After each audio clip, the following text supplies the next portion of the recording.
Hello and welcome back in this very awesome requested video. So I received this amazing requested video 22 hours ago, and I quote here. It says, can you make a sports car with the smallest inline 4 turbo or inline 3 if you are allowed to turbo it, which I believe you are not. Well, yes, we can turbo any inline engine with a single turbocharger only, so it's easy to do, and as you can see, I did it. So before we start with these specs, I would love to wish a very happy birthday to an amazing friend of mine on my Snapchat. Her name is Mackenzie. She's just awesome. She's funny. She is just an amazing woman, and I wish her a very happy and very special birthday, and may all your wishes come true.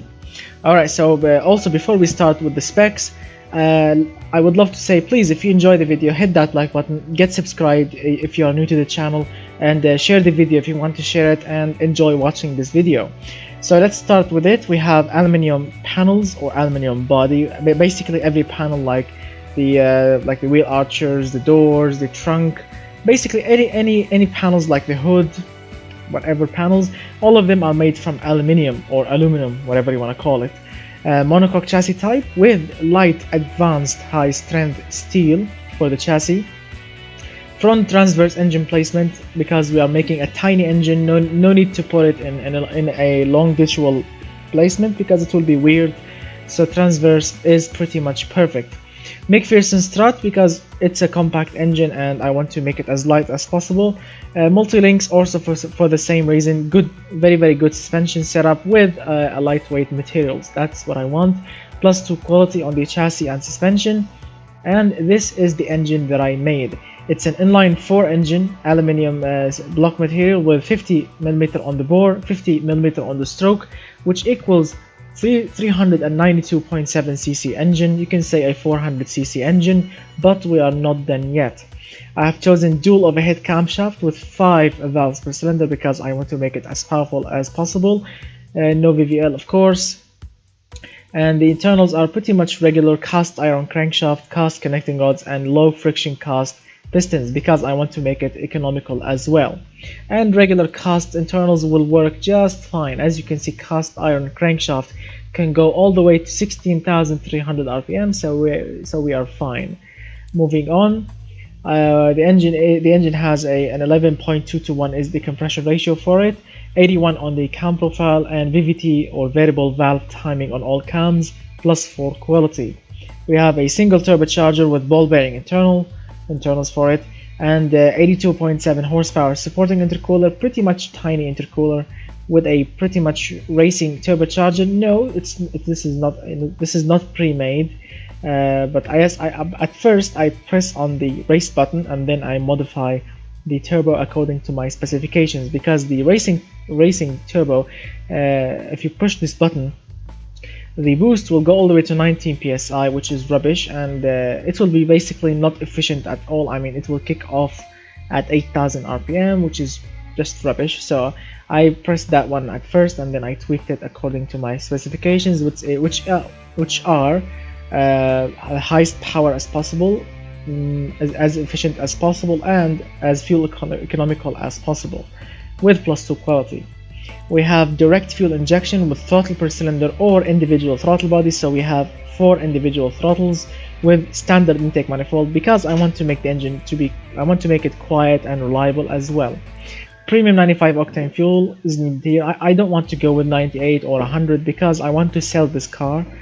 12.9 is the air fuel ratio with 86 on the ignition timing, and 11,000 is the RPM limit. Yes, my friend, 11,000 RPM limit, with +2 quality on the fuel system.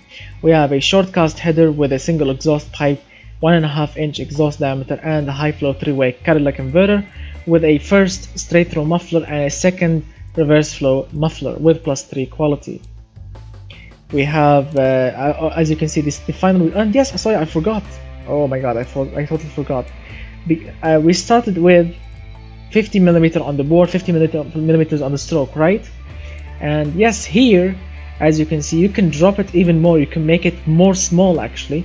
So you can drop it to 45mm on the bore and 42.5 millimeters on the stroke, which equals 270 cc engine. Pretty much a tiny engine.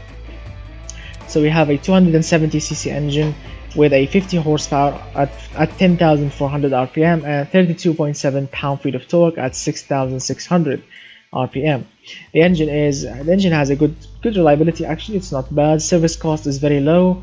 Fuel economy, it's not bad. And smoothness, this is actually an amazing thing, because this engine is very tiny. Even with a racing camshaft, it will still be amazingly smooth. Throttle response is amazing. The engine is very quiet, which is good. Emissions are very low, which is awesome. The engine is extremely lightweight, which is actually not it's not extremely lightweight, because the internals are made from cast materials. If I made it from forged materials or CNC billet steel crankshaft, it will be much lighter, but I don't want to go that road, because I want to sell the car, and selling a car with titanium connecting rods for normal people, it will be really weird and really expensive. So I'm trying to make it as I'm not gonna say cheap, but I'm gonna say like as low cost as possible, or let's say not as cheap as possible, but I want to keep it good, reliable and high quality with the lowest cost as possible. Alright, so let's fire this little beast. As you can see, it looks very tiny. Check it out. It looks like absolutely amazing. And check out the intercooler, how tiny and small it is.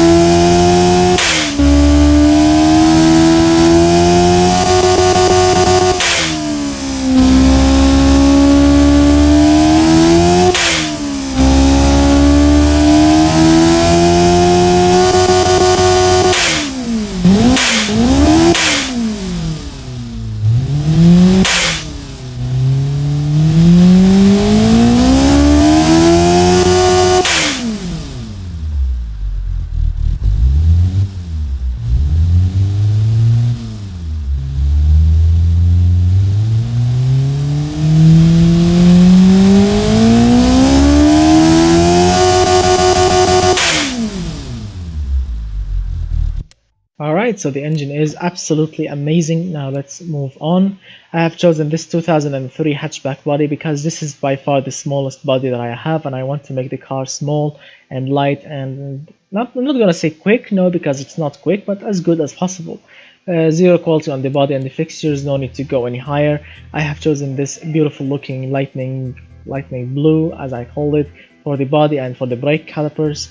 The rims still have this steel color, regular color, and these are the fixtures on the car. We have twin headlights, we have the front grille, fog lights, front badge or front logo, we have these side mirrors, these rims, these door handles, the fuel filler cap is from here, these tail lights, license plate holder, the logo, single exhaust pipe, and of course an antenna on the roof. Pretty much normal. So I've chosen front wheel drive. As you can see, front wheel drive, manual gearbox, 6-speed or 6 ratios with 168 kilometers per hour is the gearbox top speed, with 42 on the spacing. Pretty much perfect for actually I don't think it's perfect. Let me tweak it a little bit, because I remember it used to be quicker than this. Alright, so let's keep it 42.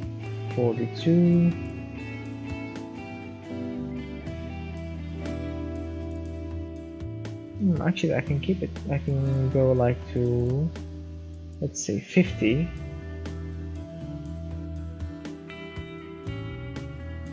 Or actually not 50. I can go to 45. The customers will love it more. Yes, the 45. The customer will love it more. 0 to 100 time will still be the same. Yes, we will gain a little bit of wheel spin, which is okay. I don't care, because I want to sell the car, and this way I can sell it. So 45 on the spacing, open differential, no need to put an LSD, because it will be hideous, and no need for it. Only 1% of wheel spin. Come on, the engine is not that powerful. Zero quality on the gearbox and the differential. We have a radial tires, hard long life tires, regular normal ones. 175 is the tire width, front and rear. 575 is the tire diameter with 14-inch rims. And let's see, we also have alloy rims, regular alloys, so I can make it light and so the customers can love it. So actually with alloy they are loving it, but with magnesium, which is extremely more light, no, they are hating it. So I have to keep it alloy with +1 quality. We have a solid disc front brakes in the front because the car is extremely light. No need to put ventilated discs. They are just perfectly good this way, and there is no brake fading. There is no problem whatsoever. Perfect. Alright, so we have here single piston. We have 230 millimeters on the front, drums in the rear, SLS, which means a single shoe. I know that it's single shoe. I mean, in the front, if I want to put drums, I can put 2 shoes for the drums, because well, the drum works, which is like a big round drum, which has like a piston in it that push like a shoe. It's like a brake pad which pushes it to the rotoring drum, which will slow the tire and basically it will slow the car. In the front I can put 2 shoes. In the rear I have only a single shoe option. Yes, so yeah, single shoe, it will do just fine. And we have of course no options here. 180 millimeter is the size for the drum, with 55 on the pad type, and 52% of the brakes go to the front, 48% goes to the rear. Pretty much normal. Zero quality, no need to put any higher quality components. We have a fully clad under tray, so I can keep it economical and as sleek as possible. No cooling flaps, no need for them. 52 on the engine cooling, 100 on the brake airflow with zero quality. And yes, we have 5 seats. You can seat, actually you can put 5 people in this car, no problem. That's very awesome. Basic interior, no need to put any higher quality ones. Basic interior, basic infotainment system. If you want to know what kind of basic or what kind of options you have when you choose basic, you can pause the video right now so you can read what kind of stuff comes with the basic package. Also the same goes for the entertainment system. You can pause the video right now so you can read what kind of options come with the car as an entertainment system. +1 quality on the internal and on the interior, so I can make it a little bit more reliable, a little bit more comfortable. Electric variable power steering. Yes, I mean, some of you will say it's a cheap car, you should choose variable hydraulic or regular hydraulic. Well, I can, but it will be more heavy, and I don't want the car to get more heavy. I want to keep it light as possible. Electronic stability control. I mean, yes, it's the best option to go with, especially in 2018, because it will give the car more safety. People will love it more, and it will be just easy to drive. And even when there is like what do you call it? Not an accident, even when there is like a danger situation, the electronic stability control system will keep everything in check, and that's very important in these days. +2 quality on the traction aids and the power steering. Safety is standard 10s. With basic, the customers will hate it. Standard 2000, they will love it actually, but not by much. But standard 2010s, yes, that's pretty much the best option to go with. Advanced, I mean, if you want to go advanced, yes, it will be more safe, but it will be like extremely more expensive and extremely more heavy, like more than double of the weight, and I don't like that. Zero quality on the safety equipments. We have progressive springs, gas monotube dampers, and active sway bars. And this is pretty much a custom suspension setup for this car specifically. The camber front and rear are positive half a degree. Spring stiffness in the front is 1.40. Spring stiffness in the rear is 2.0. Damper stiffness is 0.900 in front, 1.60 in the rear. Sway bar thickness is 800 in the front, 1800 in the rear. And the ride height is 163 millimeters, which is pretty much normal. It's low. It's low on the ground, but it's normal. No, we don't have any bottoming out. Yes, the roll angle is pretty much, or not pretty much, it's too much actually, 7.9 degrees. Yes, it rolls this car rolls, the roll angle of it, it's like a Rolls Royce. It really rolls around. But unfortunately, if I want to kill this roll angle by making the sway bars more thick, the customers will hate it, and they will actually, no one will actually buy it. I promise you that. So this is by far pretty much as high as it will get, and this is as low as it will get. Yes, with zero quality on the suspension we have. So the top speed of the car is 151 kilometers per hour. Yes, this is not a top speed car, or this is not a racing car. No, it's a city car with a tiny engine and a very high RPM engine. So yes, 151 kilometers per hour. I consider it very good actually. It's not bad, and we can achieve it. I promise you that. Not in this test track, in the automation test track, on the straight line, we can achieve the top speed easily, and we can actually go over the top speed. I will promise you that. 0 to 100 time in 14.2 seconds. Yes, pretty much slow, but who cares? This is an economical car, economical city car. And let's see, quarter mile 19.5. Yes, no one cares about these. No brake fading, good. Stopping distance is perfect, that's good. The car weighs only 750 kilograms, very lightweight, and you can tow 819 kilograms. That's pretty good actually, not bad. And you can load it with 343.6 kilograms of cargo, which is awesome. And let me show you something. Yes, the car is pretty much drivable, and with this tiny amount of horsepower, it's still sporty. I mean, this car has a 23.5 sportiness points, and comfortable, it's 17.7 points, which is pretty much good actually, because this car comes with a basic interior, and basic interior is not that much comfortable, but pretty much good, not bad. And of course it's not prestigious, yes, because it's very cheap. I mean, with 10% profits, it will cost you only $11,836. I mean, this is like walking money, extremely cheap. $11,000 for a brand new car. That's pretty cheap. You can buy a used car with this kind of money, and that's awesome. And it has very good safety points. This is a tiny car with 35 points. I consider it very good. The car is practical, which is awesome. It has 10 utility points, which is okay. Off-road, this is weird, off-road points. I mean, I didn't design this car to be an off-roader, but it has 14 points. That's good. It's reliable, and environmental resistance is very good. And it can do 53.7 miles per gallon, which is very good actually. Emissions are extremely low. That's good. The car is very clean, very economical, very lightweight, and sporty at the same time. And we are using nearly all of the octane. Its service cost is only like $400 a year. That's extremely cheap. And the engineering time, it won't take that much long, but production units takes a little while. And this is how it looks. It looks absolutely magnificent. Wow, I really like it. It's very lightweight. It's very tiny. It can seat 5 people. Very good. And the RPM, 11,000 RPM, and 53 miles per gallon. That's very good. So as you can see, I already ran it around the Top Gear test track, and it did it in 147.72. Very slow. And yes, we will see it all, but unfortunately when I go to automation test track, I will only play the first half quickly to the straight line, and then I'm gonna just skip it because it will take very long. So let's start with this.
Alright, so it did in 147.75, pretty much slow.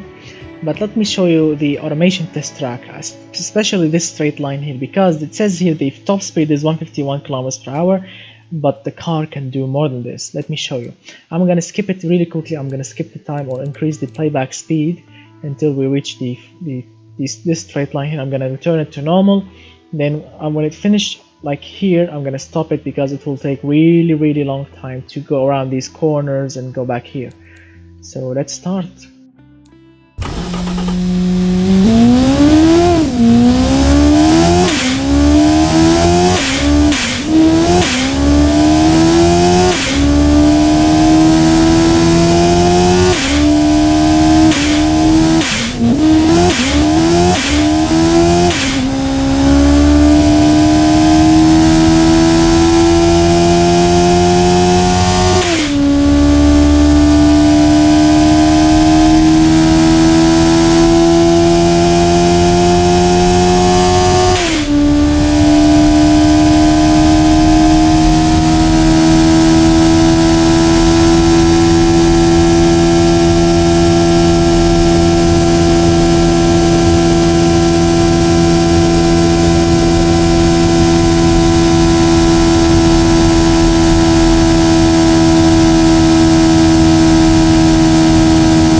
So yes, as you saw, it reached like 155 kilometers per hour. It says here 151, so you see the point.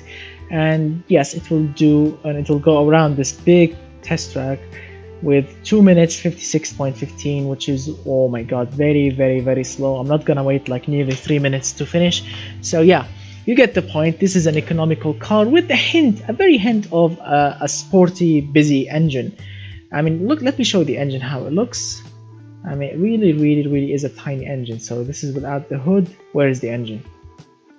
Look how tiny it is. I mean, all of this is just nothing, empty space. I mean, if this car was real, I mean, if they are going to make this car unreal, what are they going to put in all of this space? What, a big engine cover? What? I think they will put like a big engine cover, or maybe they actually let me. I think like if I was designing this car in real life, and if the engine is like this, if the engine is so tiny like this, I would cover it like with a floor. I'm gonna put like a flooring here with carpet. I'm gonna make this in the front here. I'm gonna make it like another trunk, another bonnet, another boot. Another trunk, another boot. Yeah, so you can put cargo in the front. I will put like a flooring here and an insulated flooring because of the heat of the engine, an insulated floor with carpet. It will be an amazing place to put cargo front and in the rear. It will be a very practical car, because look at the engine. The engine is so down there. You will have all of this space. I mean, let me see if you can put the battery maybe here in the front, maybe, or maybe somewhere. Yes, here in the front, maybe the brake cylinder or the brake master cylinder. It will be maybe down a little bit here, maybe under the flooring, and basically everything else like the radiator in the front here, the intercooler also here. Let's see what else. What do we have in the front? The battery, the master cylinder, and what else? What do we have in the front also?